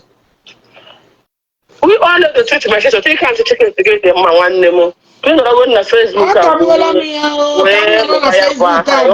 I got and you could and the a lot of people, Mago Okongu, and didn't know how could I. And how could I? And I'm going to have a thank you. I want them you could have to try. Now, do you have to name it? Now, you say, Patana Bashaga. You go. So I like the motivation way court or secret. Thank you. Thank you, my sister. Thank you. As far as I'm taking the Zion, listen, but because I'm going on a half of well, a hasana, no, Nana Hamaka, and I'm going to show Zion. If you was you could make a hidden and himself, when I put the stress. Oh, yes, you know, Mahomakamu. Ex-conversation go be I'm a home. It's okay, he can say what it's okay, he can. He can say on that Zion, or so condition of Rana. They will go war in Allen. But I'm going Allen from Zion. Oh, your personal war. From this day one, Israel and do Zion. We had a put on the Facebook, a good people. They put have 3 more to join on the Zion. We was now battle her. Now battle her until they moved that with the arrest.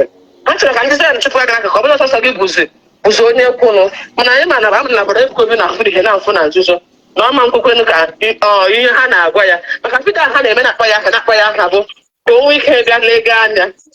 When I'm a guy, she's in his Pitana to look. Nigeria is so quiet. Now, open him, Masuko, the two of them had to travel. So thank you very much. All right, thank you. If I'm more than a papa, Mandana Makundaga said, they got very alert, even me by him. Was I here now when I go Beraga? You want to go? So you got very, very alert. My country ever when America here no because Thank you. All right. Somebody join him. Sorry. Yeah, so I joined Willem before, so something I bear my mind. I'm trying to draw your attention to something. One of my rush hospital, I want elective surgery this morning, so can drop all this thing. Okay. In the future, anytime you plan to travel anywhere, be it Nigeria, you're an American citizen, so you have free distance travel to so many countries. Do not share your travel details online. You know, the first day he put her online, you made mention of December 30th time. I was worried because I told him the reason why you should do that. My sister, when did them laga? You need them na Joe how Johnson. Aha, very good. Because I was worried. I know they go nowhere. I was just on jousting them. Hana Malielu. And they joined them. Or they can knock okay Chigalawa today. I can't announce. I just they joined to them. Because I know say all of them Ishiha game piam. Exactly. Even this one now where's I cancel? Which ticket I book to cancel? I know book shake I no cancel nothing. They are just fooling themselves. Exactly. So no, if I'm crazy, I would announce where they go.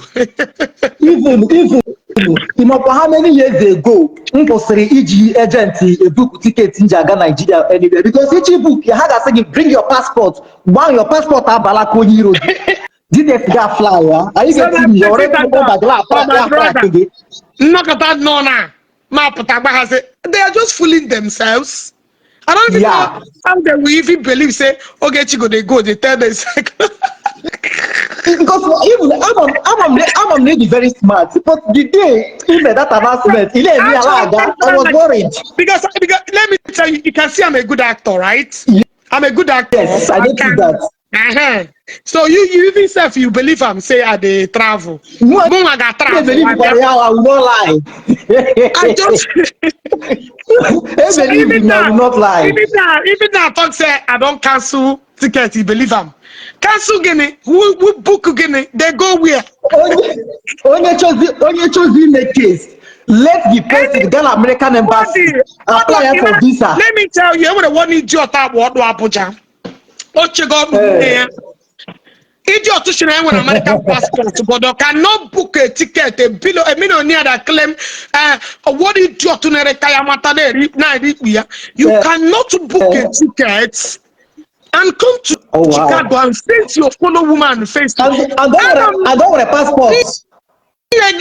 I'm America, you have to come to America to fight me. Exactly now, since she have the passport, or claim law citizen, so America said should be the best place. Hello? Welcome. Alpha.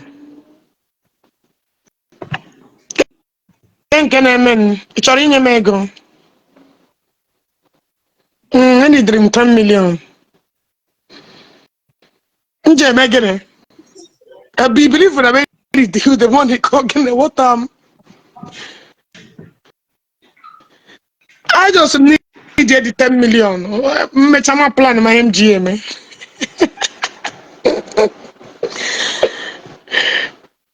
Give on this early morning or the one man. Because you're not going anyhow. Give me a minute.